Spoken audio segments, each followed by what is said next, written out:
What's going on, y'all? Welcome back to another episode. I'm SwipaCam. Welcome to my channel. Now, if you haven't subscribed, hit the subscribe button. Let's continue to glow up, grow up. Yo, we got a lot to talk about. It is October 26, 2021, and the Denver Nuggets lose to the Utah Jazz 122 to 110. But that ain't even the main story. That ain't even the main story. At the end of the first half, Nikola Jokic goes down with a knee contusion after bumping knees with Rudy Gobert. But in 15 minutes of play tonight, Nikola Jokic, the MVP of the NBA, had 24 points, 6 rebounds, and 6 assists on 8 of 9 shooting, 3 of 3 from the three-point line, and 5 of 7 from the free throw line. It was a game high for the Nuggets, +7. All night, all day, we've been looking forward to an opportunity to watch the MVP go up against the Defensive Player of the Year, 3-time Defensive Player of the Year in Rudy Gobert. And as expected, Rudy was getting roasted. He was getting absolutely handled by the MVP. Jokic was going up and under. Jokic was getting to the basket. Jokic was hitting layups. Jokic was hitting floaters. Jokic was hitting three-pointers. We were on the way to seeing perhaps a 40, 10, and 10 kind of night. The Nuggets had been down because the second unit had come in, which we're going to talk about. But Jokic comes back in the first half and gets them all the way within 2. Ends the half 64-62 because of Jokic's effort. Here's the good news, you all. It's just a knee contusion. The timeline when Jokic went down, everybody was wary with having flashbacks to last year in Golden State, worried about Jamal Murray and the ACL injury. But if you look at the replay, if you saw how it happened, you realize it's a knee contusion. Here's the good thing. His foot wasn't planted when they locked knees. And so what that meant was that there was more give. That way you didn't have any stress on the ACL or the PCL, the MCL or the meniscus or anything like that at all. If anything, this is going to take a few days rest. They don't have to play for a couple days. They get a chance to take some time off. They don't have to play until Friday against the Dallas Mavs, so Jokic can chill. He might miss the Dallas Mavericks game, but that's fine too. All you need for Jokic is to be healthy. That's all you need, and thank the Lord that he is still healthy, that he's good to go. So I want to go ahead and assuage any fear that you might have, any concerns you might have about Jokic, about his injury. So look, this was a frustrating night. This was a very frustrating night for many reasons. Jokic gets hurt. But when you're playing against Utah, it's always got an extra kick to it. Whether it be the playoffs, whether it be the Magnificent 7 game from 2 years ago, it just always has an extra kick to it. But here's the thing. The Nuggets looked like they were on their way to winning this game because the starters were playing outrageous. Tonight, Michael Porter Jr. didn't shoot well. Talk more. 39 minutes, 13 points, 9 rebounds, and 2 assists. He was 5 of 18 from the field, 3 of 11 from the three-point line. We had 2 steals, and he was still a +2, meaning when he was in the game, all game, he was a +2. The Nuggets won those minutes. Will Barton tonight had 21 points, 4 rebounds, 3 assists, 9 of 16 from the field, 1 of 3 from the three-point line, 2 of 4 from the free throw line with a block and steal, had 4 turnovers, but he also was a +3. On the night, the only players that were a plus were Jokic, Barton, and Porter. And all of them, despite the shooting woes, were playing well. Despite the shooting woes from Porter, he played defense. He got steals. Again, he's not all the way integrated into the offense. I got a video coming out with a special guest tomorrow. We'll talk about that more in detail. The frustrating thing was that the Nuggets had the chances, they had the opportunity, but they just couldn't get it done. And once Jokic went down, it's understandable. But even when he went down, that unit without him had an opportunity. Aaron Gordon tonight, 34 minutes, 20 points, 7 rebounds, 1 assist, 9 of 13 from the field, 0 of 3 from the three-point line, 2 of 4 from the free throw line with a block and steal, barely a -1. But he played excellent. The Nuggets lost by 12, and he was a -1.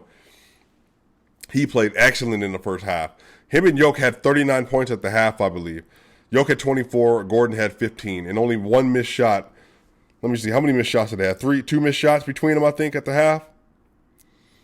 So they really were carrying the Nuggets in the first half, man. It was amazing. It was great to watch. Gordon looked really comfortable. He was aggressive. He was bodying Bogey. He was bodying anybody that was covering him, Royce O'Neal, whoever else it was. So It was a really good game for him in the first half.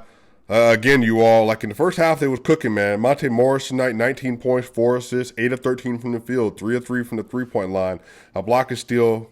Unfortunately, had another turnover, but he was a -3 tonight. You see, the starters really weren't bad, you all. Will Barton was a +3. Porter was a +2. Monte Morris was a -3. Aaron Gordon was a -1. Yoke was a +7. So look, you all, they were playing well. Wasn't perfect, but it was going really well. They lost by 12. And the worst starter was a -3. So it goes to show you it was fairly balanced. And had Yoke played in the second half, it would have been a completely different story in the game. But we'll get to that in a minute. What we have to continue to talk about is how utterly awful the Denver Nuggets bench has looked. Game 1, Game 2, Game 3, and now Game 4. It's looked putrid. Tonight, JaMychal Green, I'm not even going to read the stats. JaMychal Green tonight, -11. Facundo Campazzo, -17.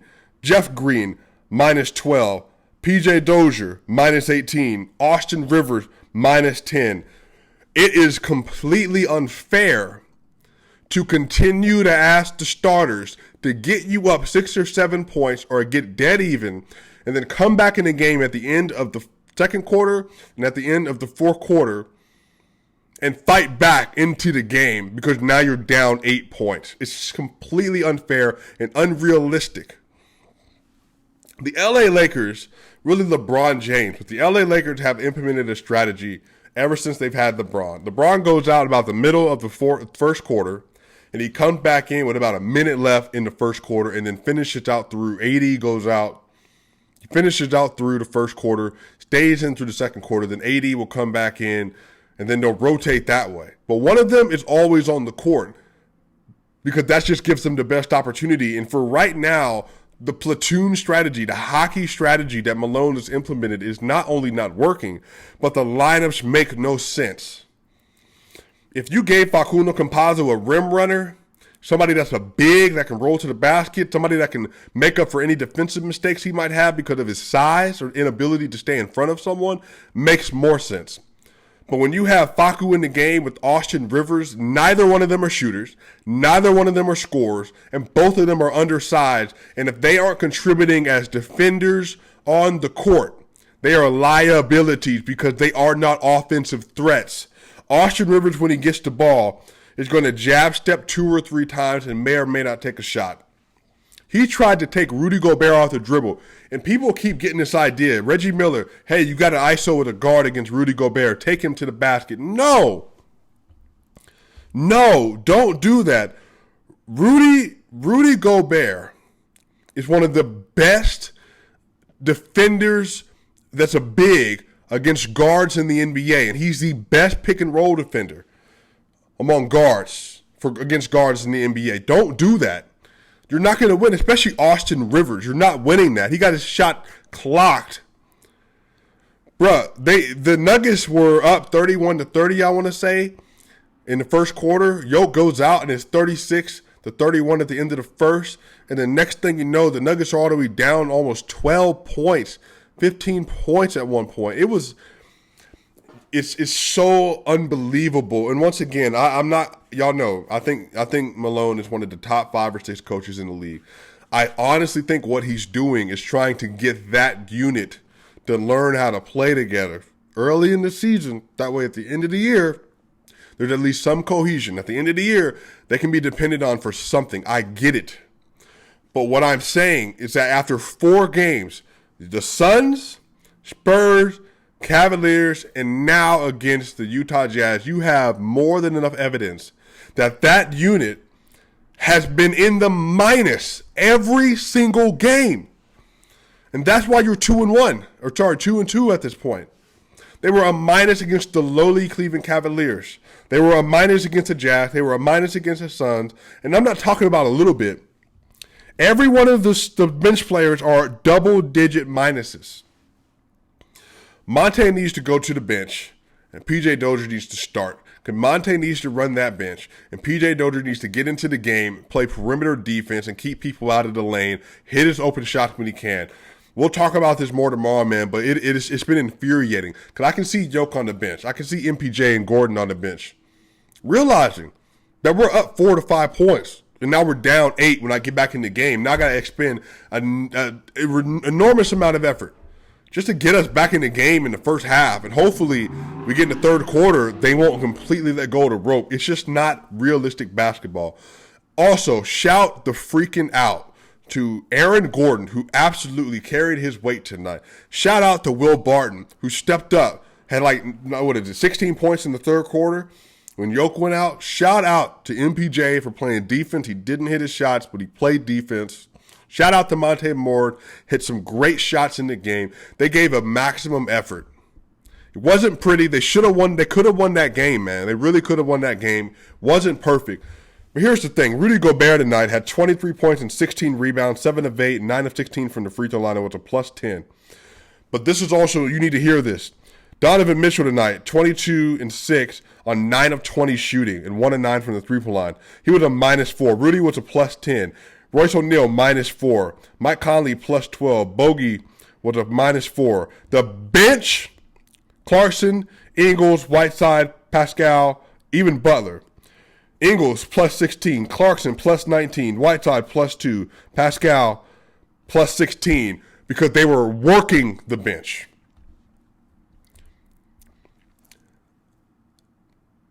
It's not that I don't like Facundo Campazzo. I don't like him with Austin Rivers on the court with him. I don't like Facu Campazzo without a big in the game that can cover his defensive mistake. Because if you get horizontal with Facu, you're getting to the basket, and they're not noticing him. I have watched basketball in the NBA for so long. They're such great athletes that Facu has to be perfect on every possession not to get scored on or not to get busted on weak side help and get scored over in the paint. And it happens consistently. And then on top of that, Facu has scored, has he scored 15 points on the year? Made 1 3-pointer on the year? You can't have that out of your starting, a backup point guard in the NBA. You can't do it. We are making so many defensive adjustments and offensive considerations for Facundo Campazzo every time he steps on the court. And right now, unless he has Bones Highland or somebody next to him, another great wing, it just can't work. It can't. Austin Rivers, if Facu's going to play, Austin has to be sat. It has to be that way. If Austin's going to play, Facu has to sit, and you have to start playing Bones.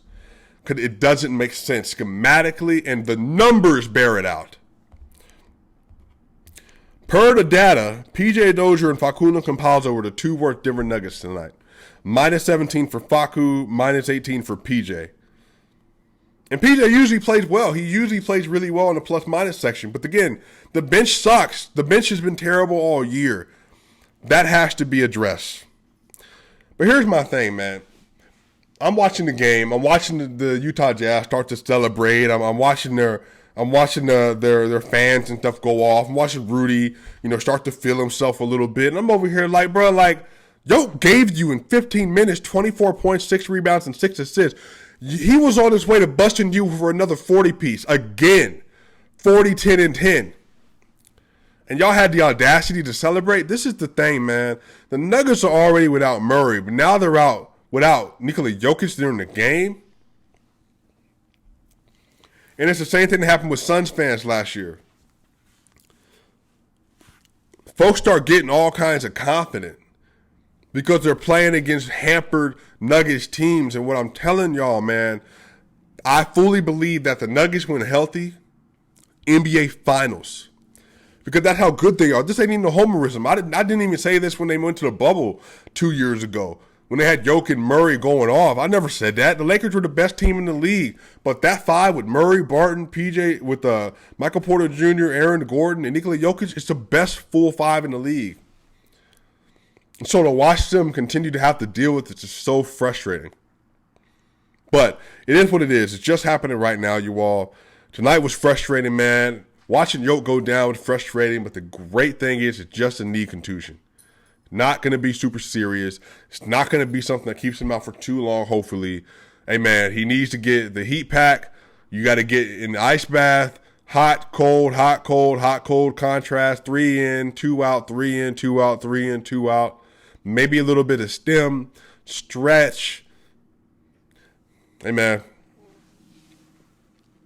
I'm proud of the effort. They lost 122 to 110.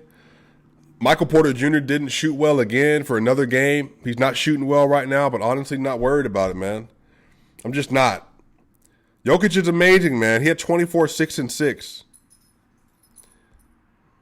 Yeah, man, what a shame. It's just what a shame that Jokic went down like that. And y'all, by the way, man, stop being so flimsy with players, man. Like, I get it, MPJ's not playing well, but don't just abandon them, though. Y'all seen this dude play before. You've seen him ball out before. Just give him an opportunity to get into his groove. And same to some of y'all that have been hating on Will Barton. He's been the second best Nugget this season. These are your players. This is your team. Embrace all of them. I'm not saying you can't criticize. Y'all heard me talking about Jokic yesterday, that he was giving up stuff in the paint, playing and not playing defense all the way. And also when he was complaining about other people not doing their job. I'll say it. But y'all, these is your dudes. Like, this is the best you've ever seen the Nuggets be as a squad. Embrace the players. Michael Porter Jr. is going to figure it out. Jamal Murray goes through these slumps all the time. It's just a part of basketball, but eventually you get it. Game 4, 78 games left. They're 2-2, better than last year. And they're like 1-3, 1-4. It'll be all right, you all. Yoke gonna get healthy. We're going to come back. We got another game on Friday against the Mavs. I have another video coming out tomorrow night, you all. Hey, SwipaCam. I'll see y'all later.